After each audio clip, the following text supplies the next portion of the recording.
امام حسین رضی اللہ تعالیٰ عنہ کی زندگی ہمیں یہ پیغام دیتی ہے کہ بادشاہوں کا طریقہ یہ ہے کہ وہ کسی کو نہیں دیکھتے، وہ اپنا اقتدار پکا کرتے ہیں۔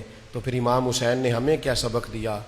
آج جتنا جلدی ہم بے چین ہو جاتے ہیں، جتنی جلدی بے قرار ہو جاتے ہیں، بے سکون ہو جاتے ہیں، مضطرب ہو جاتے ہیں، عجلت پسند ہیں، جلد باز ہیں ہم، ذرا سی تکلیف آتی ہے تو ہمارا پورا لب و لہجہ بدل جاتا ہے، کوئی حوصلہ نہیں، کوئی نئی نسل کے اندر تو الا ماشاءاللہ بالکل نہیں۔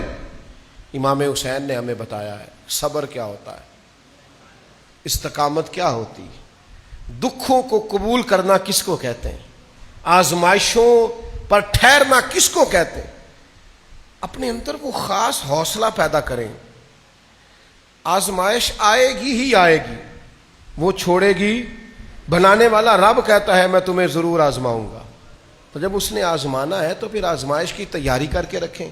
پھر ذرا ذرا سی بات پہ ہاتھ پیر پھولنے لگنا، جسم کا کانپنے لگنا، اور الجھی اور بکھری بکھری باتیں کرنا، اور دوسروں کو مورد الزام ٹھہرانا، اور اپنی زندگی کا سارا سکون اکارت کر دینا، یہ مومن کی شان نہیں ہے۔ دکھ تو سارے آئیں گے، تکلیفیں تو آئیں گی۔